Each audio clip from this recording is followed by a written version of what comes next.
They like to dig us and say, oh, you believe in replacement theology. No, no, no. We're the fulfillment. Christ is the fulfillment of Israel. Well, that's what So it we are the says new in the people New of God. Testament. Yeah, exactly. I mean, it says it like on every page. Yeah. But they're accusing you of believing in something called replacement theology. For people who don't follow this, and I'm kind of one of them, I don't fully understand what that means. What do they mean by that? They believe that, so replacement theology, their claim is that the church has replaced Israel. So for 2,000 years, that's what all of the early church fathers have taught, that we are the new Israel, we're the spiritual Semites. They would literally be rolling in their graves if they thought that we were being told that 1948 Israel is some biblical prophecy fulfillment. I mean, that alone is insane. That they think that this political state of Israel that was created in 48, mostly by atheists, is some biblical prophecy being fulfilled. And I mean, you're aware of Darby and Schofield, and so this is the fruit of that.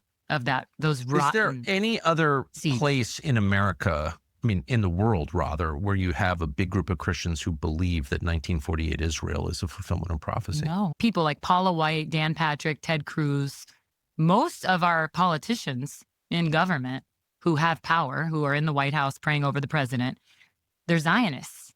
They believe that 1948 Israel is a biblical prophecy fulfillment.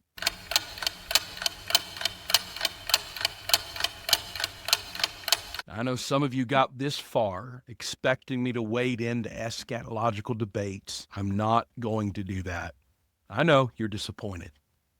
But we do need to talk about what's happening right now. Maybe you've heard this before, the language that's here in this video, replacement theology. But here's the reality. Most people using that phrase don't even agree on what it means. So instead of arguing labels, maybe we should ask a better question. What is God actually doing in the New Testament and today? Because how we answer that, well, it's shaping how an entire generation now sees Israel, the church, and the kingdom.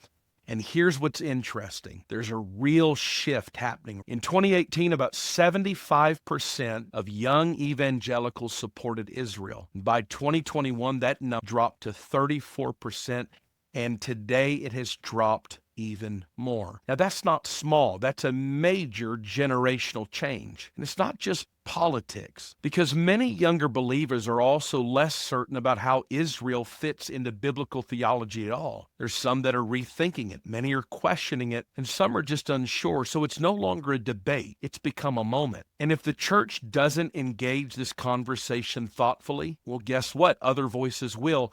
And as you saw in that video, they are. Social media will talk about it, politics will, and the algorithms will bring it front and center. And if we're not careful, people are going to start forming convictions and never open their Bible. So this isn't about choosing sides. I think it's simple. It's about asking what actually defines the people of God. And is that answer grounded in Scripture? Is it something else? But where does clarity stand in this, especially when a younger generation is asking new questions and the sentiment towards Israel is hitting all new lows? I think we should talk about it, but we need to talk about it without using perhaps the traditional nomenclature that we're used to, without jumping instantly into labeling one another by terms or opinions or vitriolic slogans. And the reason I say that is because if we can't come together and start bringing out, yes, even the different